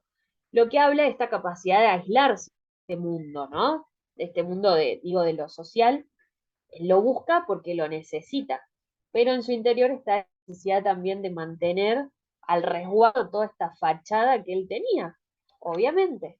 Y eso también, como otro rasgo que podría ser positivo en un ambiente positivo, el separar tanto los espacios me permite tener más capacidad de poder visualizar el todo, tener una visión más amplia de las cuestiones. Lo que pasa es que en un asesino, en una persona como esta, eso le permite ser muy calculador, le permite ser demasiado observador para el mal, no para el bien, ¿sí? Sumémosle que su zona inferior está disminuida. Miren algo que podría ser positivo en otro ambiente. ¿Vieron que las A se abren a la derecha? ¿Sí? ¿Lo ven ahí en Always y en At? Eso es tener capacidad lingüística, poder hablar, convencer desde la palabra en un ambiente positivo. Está buenísimo la oratoria, ¿no? La comunicación asertiva, pero en una personalidad como esta la utiliza para el mal, porque la utiliza para atraer y así cometer estos crímenes. Que quede claro que estos rasgos que estuvimos viendo hoy, que quizás ustedes tienen algunos, no los hacen ni psicópatas, ni pienso que lo sean. Siempre hay que hacer un análisis profundo de todo, de toda esta situación, de todo este escrito, en qué contexto se escribió, con qué útil escritor. Hay bastante información que tener alrededor para poder llegar a conclusiones certeras, ¿no? Y después tenemos elementos de medición donde nos apoyamos para poder hacerlo más científico. También tenemos técnicas como la grafología físico-matemática, que es espectacular, que trabaja sobre la dimensión del trazo, viéndolo como en 3 dimensiones, ya no un trazo plano, que ahí utilizamos la computadora y es una de las grafologías más modernas, gracias al profesor Leonardo Lembo. Y bueno, no salir grafólogos de esta charla, ¿no? Empezar a ver, ay, ¿cómo te la barra la Tebo? No, tener cuidado. Y al que le interese, tiene la posibilidad de estudiar la grafología en varias opciones. Desde leer un libro, desde leer los posteos que se van dando, hasta meterse en un diplomado o incluso hasta en la carrera o la formación de grafología. ¿Sí? ¿Alguna duda hasta acá? A ver qué dicen ahí. Todos estos asesinos tienen un ambiente negativo, ¿no es posible asesinos con ambientes gráficos positivos? A ver, no es que nosotros decimos que es un ambiente positivo o negativo porque se porta bien o se porta mal una persona, sino que es al revés, ¿no? Nosotros miramos, por ejemplo, la escritura a simple vista, podemos ver la que nos llamó recién la atención, la de Richard Ramírez. Nos imaginábamos, ay, como cometía ese crímenes, vos le mirás y decís, es un ambiente más tipo positivo que negativo. Ahora, cuando te adentras en los temas, en los signos, perdón, ahí te empiezas a dar cuenta que eso que parecía positivo termina siendo negativo. Sí, a ver, ¿qué es lo que nos dice en una primera instancia observar una escritura y decir, qué desprolija, qué fea letra decimos? Hay menos claridad y menos comunicación. La escritura es una forma más de comunicar. así como comunico con lo que estoy diciendo a ustedes, y ustedes me están escuchando y como saben hablar español me entienden, el hecho de escribir también es una forma de comunicar. Mientras más claridad tenga mi escritura, más poder de comunicar tengo. Y además le sumemos también que esa claridad al escribir habla de cierta claridad mental que yo tengo. Entonces, una escritura totalmente, vamos a la de Jeffrey Dahmer. La de Jeffrey Dahmer, que automáticamente decimos, no, esto es re negativo. A ver, volvamos ahí. Obviamente su claridad mental y su capacidad de comunicar está siendo bastante mala, ¿no? Uy, ¿qué pasó? Se me murió el teléfono. Ay, se me había apagado. Entonces, esa capacidad mental de Jeffrey Dahmer de tener esa claridad que necesita para hacerse entender, para comunicarse y demás, no la está teniendo. En cambio, Richard Ramírez sí tiene, a simple vista se nota, que tiene más claridad mental. Él, en su cabeza. Ahora, eso no quita, por ejemplo, tenía bastante claridad mental para asesinar. Eso no quita que sea una mala persona o que sea un sádico, ¿se entiende? Entonces, cuando nos adentramos empezamos a ver que aquello que parecía positivo al final no era tan positivo, porque lo sumo con esto, con aquello y con aquello.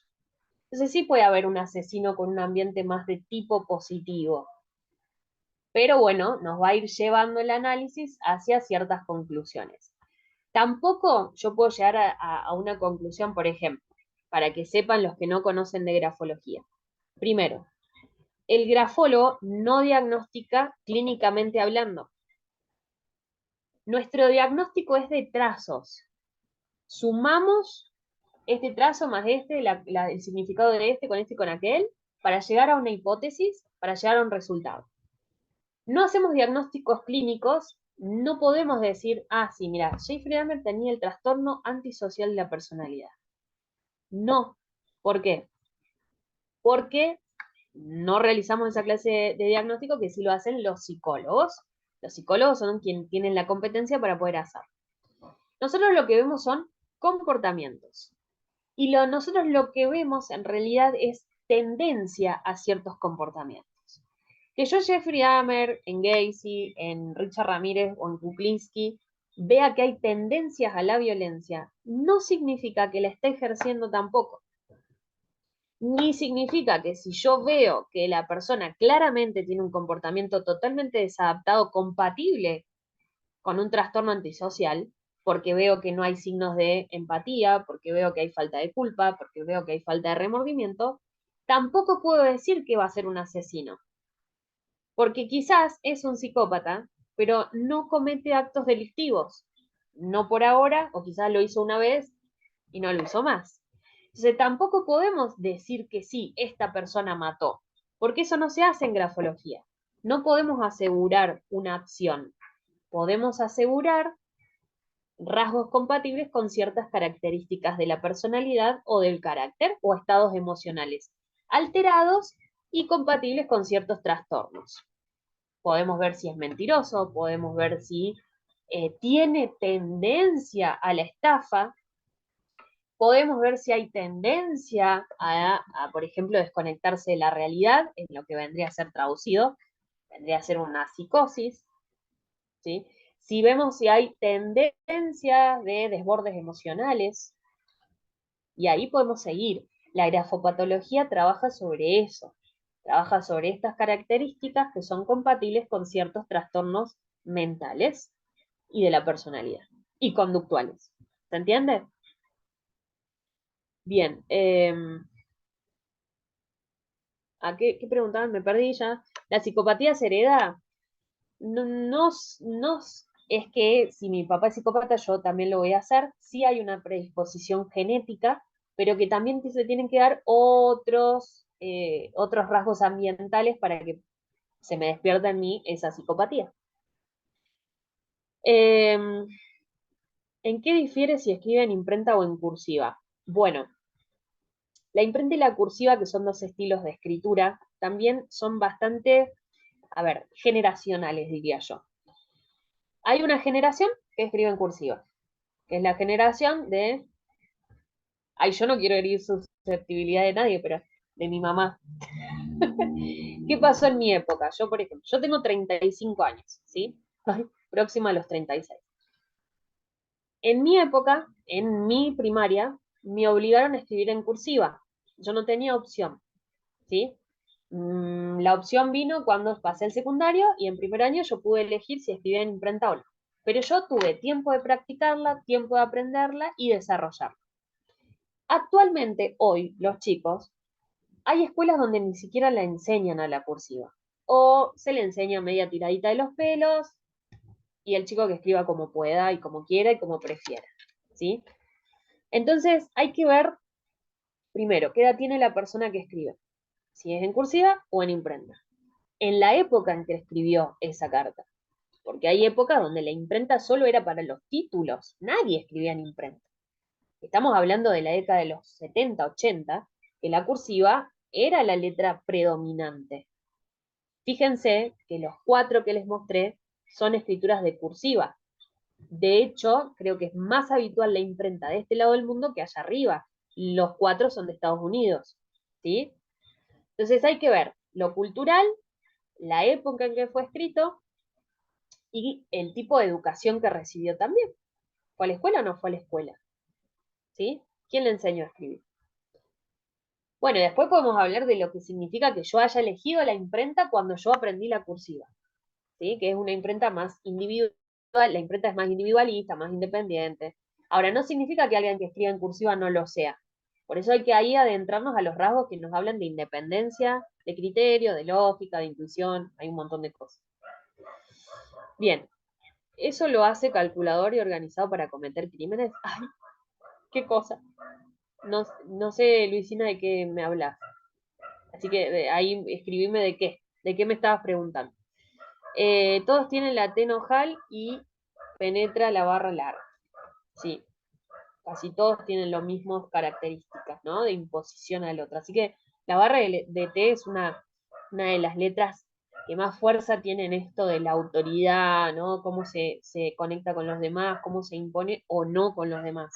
Porque la sumisión también puede verse en las barras de las T, pero cuidado, porque no es la única letra ni el único signo gráfico que nos va a hablar de eso. Hay muchos otros. Desde la grafopatología que yo enseño, es una combinación, yo le llamo grillas grafológicas, es una unión de signos gráficos donde los cuantificamos, llegamos a un porcentaje y en base a ese porcentaje podemos hablar de que es un rasgo presente, escasamente presente o no presente de tal enfermedad o de tal característica.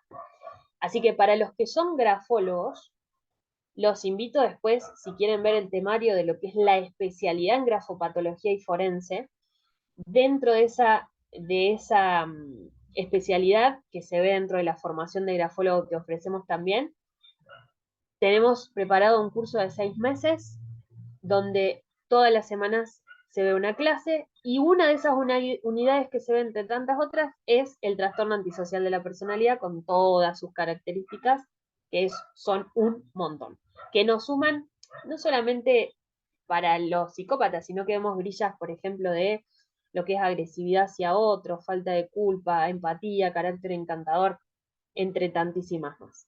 Así que está bueno. Y para los que les interesa el mundo de la grafología, sepan que tenemos diplomados de 6 meses, la formación de grafólogo con especialidad en grafopato y forense de 2 años y medio, y para los grafólogos tenemos un montón de cosas. Así que tenemos un montón de especialidades que pueden ir chupeando en la página, y les dejo Instituto ISEC OK, en Facebook Instituto ISEC, y a mí me encuentran como Magali Gandullo en las redes sociales también, así compartimos, siempre estoy compartiendo cosas de grafo interesantes. Los invito a que nos sigan, los invito a que hagamos amistad ahí y sigamos en contacto. Esto es así chiquitito de todo lo que es el mundo de la grafología forense.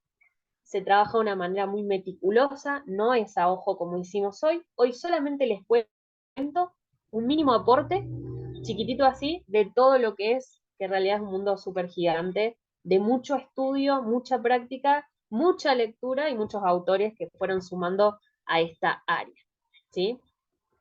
Así que cualquier duda que tengan, bueno, ya tienen el WhatsApp del instituto, también los invitamos al canal de WhatsApp donde hacemos por ahí un poco más de memes y esas cosas grafológicas, así que es más divertido que las redes. Ahí lo pueden encontrar en nuestro WhatsApp, en los estados lo van a ir encontrando. ¿Sí? Maga, Sí, te quedó para dibujarnos la S del diablo, gracias. porque están preguntando ahí. Pero me lo escribieron como 10 veces. Yo dije, ya voy, ya voy, ya voy.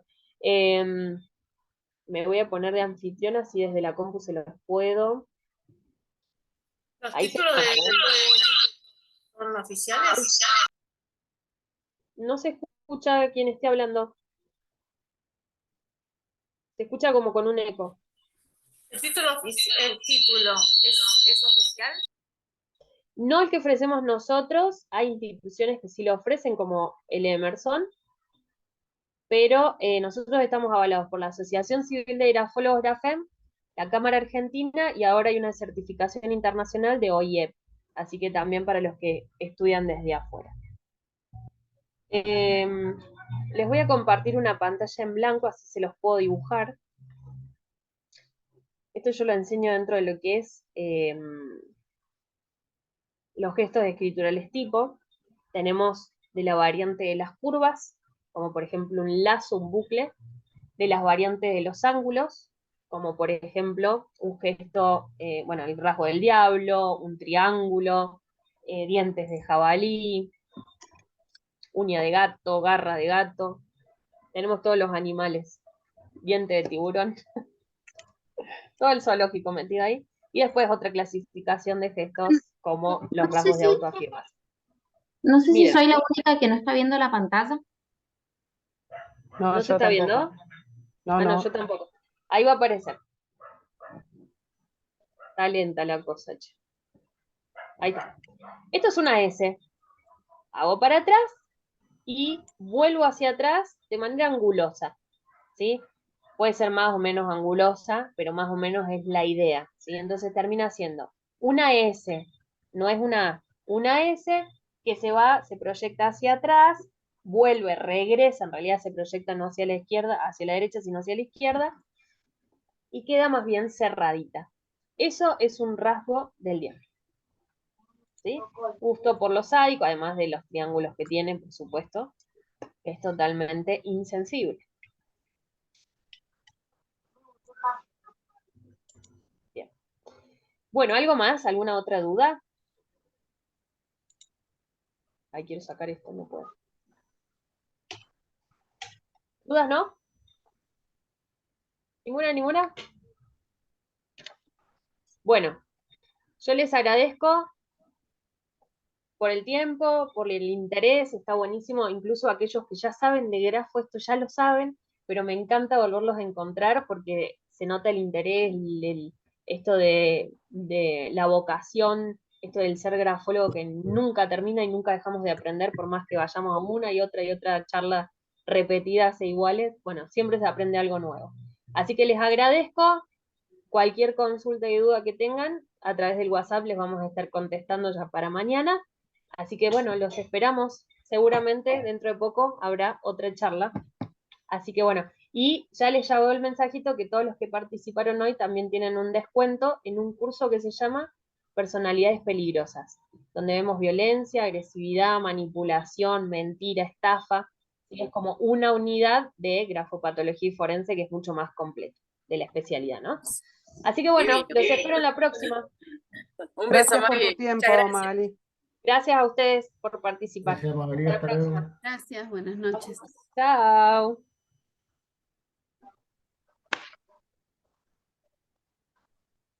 Magali, ¿te puedo consultar algo? Sí, dale. ¿Seguís estando en la radio? Sí, el primer viernes de cada mes voy a empezar ahí a Ah, eso partir te de quería enero. preguntar. Ah, buenísimo, gracias. Ahí lo vamos a compartir en el Instagram. No Ah, pude sí, te sigo. la Ok, vez pasada no lo pude, pero ya a partir del viernes que viene sí. muchas Así que gracias. a vos. Chau, a todos.